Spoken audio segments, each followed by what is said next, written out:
Guys, for today's video, na-experience nyo na ba yung kunyari mag-a-apply kayo home credit, diba? Ang gagawin nyo dyan is pupunta kayo dun sa merchant store, tapos sasabihin nyo, ay, mag-apply akong home credit. tapos mag-fill up kayo, or sa cellphone, mag-fill up kayo, tapos papakita ng ID, and then eventually sasubmit for approval, tapos maya-maya, madedecline ka. Well, hindi lang naman si home credit ang may ganyan. Meron ng iba't ibang buy now, pay later service na ganyan ang estilo. So, di ba nakakahiya yan na right there in your face, sasabihin sa'yo na, Decline na application mo. nakakaya, di ba? May magagawa ka ba? O meron bang iba na hindi mo naman kailangan mag-apply directly sa mga agents na katulad ni Home Credit? Totoo ba yan? So, samahan niyo ako pag-usapan natin yan. Sit back and let's discuss coming right up.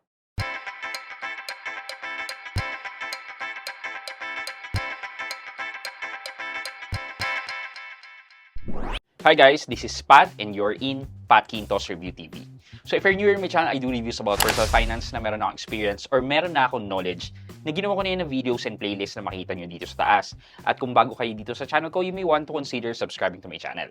Okay, going back. Yun nga, na-experience nyo na ba yan? Yung gusto nyo bumili ng item, mag-apply kayo dun sa home credit agent, or hindi lang naman si home credit eh. Nandyan si Salmon. Si Salmon may ganun na din, na buy now, pay later, tapos mag-apply ka sa mall. So, si Salmon meron yan. Si Tonic, meron yan, yung appliances nila. Si Skyro, ganun din. Si Akulaku, meron na rin. At saka si Ion. Yan. So, makikita nyo sila sa mga Abenson. Yan mga appliance center.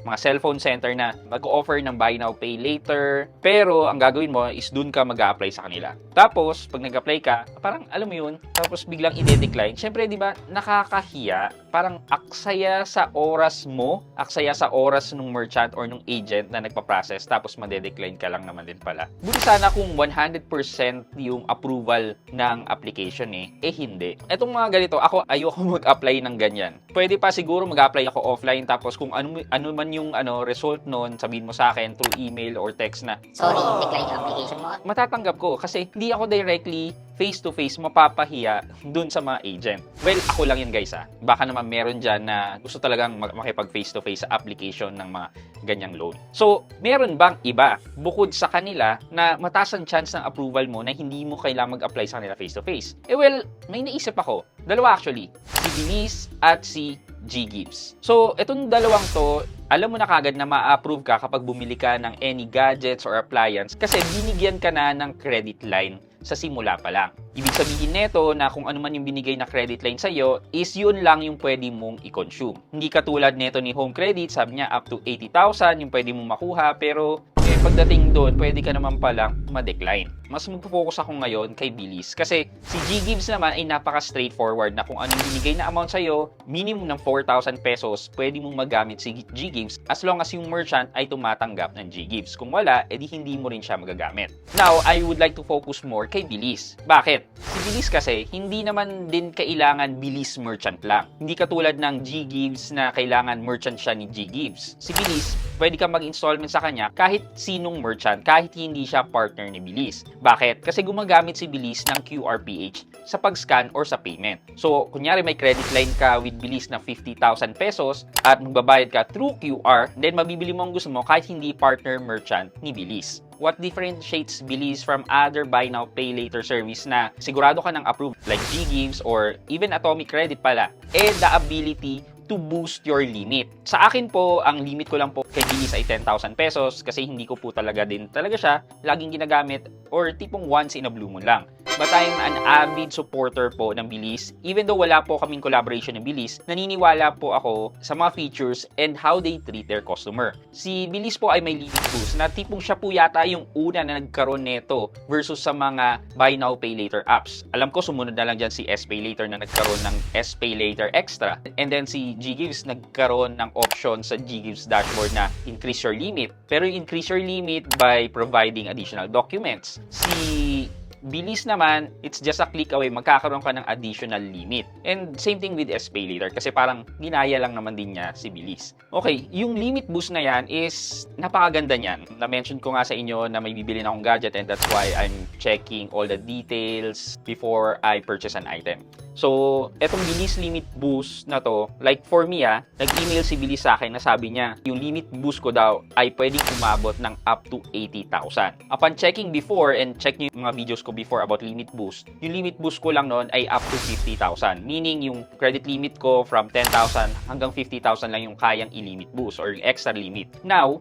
up to 80,000 na. And wala akong ibang ginagawa ni hindi ako gumagamit ng Bilis. However, just a disclaimer, hindi po tayo pare-parehas ng limit boost. Nasabi ko nga po, like sa akin, up to 80,000. So, possible na magkaroon dyan ng limit boost na up to 120,000. Alam ko, yun yung max na pwedeng magkaroon ng limit boost. So, makikita nyo kung what sets apart Bilis from home credit talaga. Yung alam mo na makakautang ka, makaka-avail ka ng appliances without application and approval pa. Kasi beforehand, na-approve ka na ng account with Bilis. What's more interesting here is the Pay with Grace na na-discuss na rin natin on this video na kunyari bumili ka ng appliances, good for 12 months, pero binayaran mo lang siya within 6 months, kinumpleto mo yung buong principal within 6 months, well, wala ka nang babayarang additional interest. That's 0% interest technically. Pero if in case na hindi mo naman kayanin bayaran yung principal within 6 months, then go ahead, just continue your monthly payment intended for 12 months with a low monthly add-on interest rate lang po ng 3.49% or 3.5%. That's around 41.88% lang per annum or around 42%. And siguro isa pa sa kinagandahan ni Bilis, setting it apart from home credit, is that you can use Bilis without down payment as long as kaya ng credit limit mo. For example, 50,000 yung bibilin mo, 50,000 yung credit limit mo, then wala kang babayarang down payment. But in case na yung item na bibilin mo ay 60,000 and then ang credit limit mo lang ay 50,000, then you have to pay in advance na yung 10,000, yung difference ng credit limit mo at saka nung amount na bibilin mo. So, di ba, kung titingnan natin, napakaganda ng feature ni Bilis versus kay home credit. Walang cheche-boreche, punta ka sa store, gamitin mo ang QR, pay using Bilis, then makukuha mo na yung item or appliance na gusto mong bilhin. At hindi ka nakakaba-kaba at mapapahiya in case na ma-decline ang application mo with home credit or other buy now pay later na nagre-require na mag-apply ka sa agents dun sa store mismo. Okay, for our question of the day, na-experience nyo na ba yan yung mag-apply kayo ng loan directly dun sa merchant, let's say home credit or Tonic or Skyro or Salmon, tapos pre-nases, naghintay ka, tapos madedecline ka? Anong naramdaman nyo during that time? Let me know sa comment section sa baba at may chance kayong manalo ng 1,000 pesos sa ating weekly GCash giveaway. Yun lamang po for today's video, but before we end this video, mag-shoutout po muna tayo at shoutout kay Malea Duelio. Sabi niya, "Hi Sir Pat, pa-shoutout po Leia from Capiz. Always watching your video, thank you." At Malea Duelio 1958 or Malea Duelio, shoutout po sa inyo. Thank you so much po sa panonood at pagsuporta ng aking mga videos. Maraming salamat po. And also sa lahat po ng mga nanonood sa akin dyan sa Capiz, shoutout po sa inyo. Thank you so much. I hope you can like this video, leave a thumbs up, and if not, wala namang problema dyan, but continue to support me by subscribing to my channel by clicking the subscribe button and also the bell button sa tabing subscribe para makareceive kayo ng latest notification sa lahat ng upload ko. Again guys, this is Pat Quinto and you're in Pat Quinto's Review TV. Bye-bye!